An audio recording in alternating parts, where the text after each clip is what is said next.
Now, the reforms are on the anvil, and what to expect, you have the details here on CNN News 18, because we've spoken to our sources within the Election Commission. We've also spoken to the Law Minister of the country, and Kiren Rijiju has confirmed that 70 to 80 proposals are on the table as far as amendments to the Representation of People's Act is concerned. All of these laws are under consideration and they will be acted upon after due consultation. That's the latest that we are gathering for you. Arunima, my colleague who spoke to the Law Minister, is getting us the details of what exactly are those proposals that are on the anvil. Yes, Arunima. So some of those proposals that we have learnt about are possible voting rights for non-resident Indians. Voting rights via online mechanism. So you don't have to reach an election booth, a polling booth to cast your vote. So far, the only two ways you can vote is postal ballot and vote in person. So could an online format of voting be allowed? That is one of the proposals that is being considered.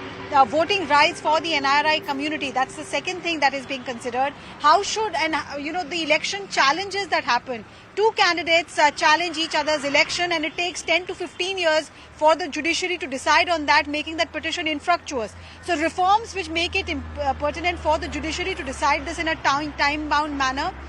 Amendments to the laws about paid news, about how soon campaigning must end ahead of polls, what should opinion polls have, whether opinion polls should be allowed or not. Some of these are proposals which have been discussed threadbare between the Election Commission of India and between the Law Ministry, that's the administrative ministry concerned for ECI. And we are told that last minute, checks and balances being made by ECI at this stage. Perhaps in the next session of Parliament or the session after that, we could see amendments being brought in. Right, so the amendments, the reforms are on the anvil. We've seen the kind of opposition that's come to the fore, Arunima, as well as far as these reforms are concerned. And one of the biggest issues that the opposition has had is with freebies. And I request you to stay on with me because it's not just the Law Ministry that CNN News 18 has spoken to. Our sources within the Election Commission are also giving us all the inside scoop as far as what they want to be done and what they are expecting from the central government. Now, those reforms are on. There are several of those proposals that are on the table. And we are given to understand that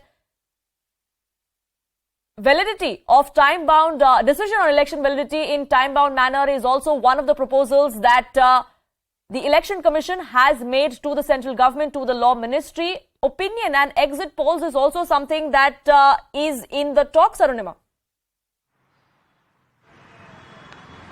Yes, that is something that we discussed as far as, deciding elections in a time-bound manner. Like I said, the example that was given to me was that person A is declared winner, person B challenges it, and the court takes 10 years to decide. By then, the term has ended, so you don't really have any reason that petition becomes infructuous. So, amendment to the law so that the judiciary can decide this in a time-bound manner. As far as freebies are concerned, Election Commission of India officials want that the freebie debate should be settled at the executive level, since the judiciary at this stage is not hearing the matter. That kind of answers the criticism that the opposition was levelling, that ECI took one stand in the Supreme Court and then asked the political parties to respond how they are going to bring in the funds for implementing a freebie. Also the question about what exactly is a freebie. Now, one example which was given was that in a calamity, if government declares monetary help, should that be considered a freebie? Or should freebies definition be limited to free electricity, free water? What exactly is a freebie? Who should define? Who should be the people part of the committee to decide? So all of these discussions have happened between Government of India and the Election Commission. And one proposal is that senior members of the NITI Aayog of the Law Commission should form a committee and then recommend to the EC as to what should a freebie be and what a political party cannot promise in its manifesto, as that does not fall within the ambit of accepted freebies. Right, so the debate on freebies is also raging, and we've seen the kind of opposition that has come to the fore from many opposition-ruled states and from state governments as well, as far as the hearing in the Supreme Court was underway. Do stay on with me, Arunima, because amid the conversations over poll reforms, we've also spoken to a NITI Aayog member on the culture of freebies, and is it really now time to do away with them? Listen to what he had to say.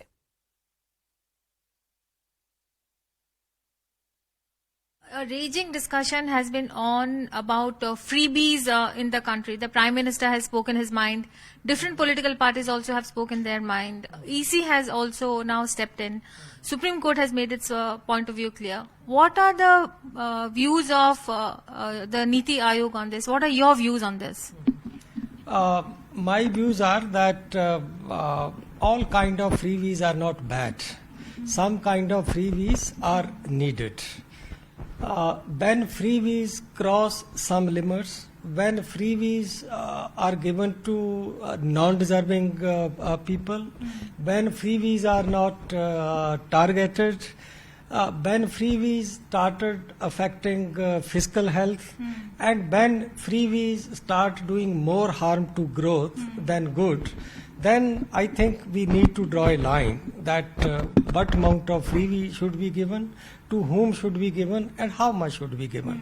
So in a developing country like India, between freebies and growth, I feel that we should first see that targeted freebies are allowed.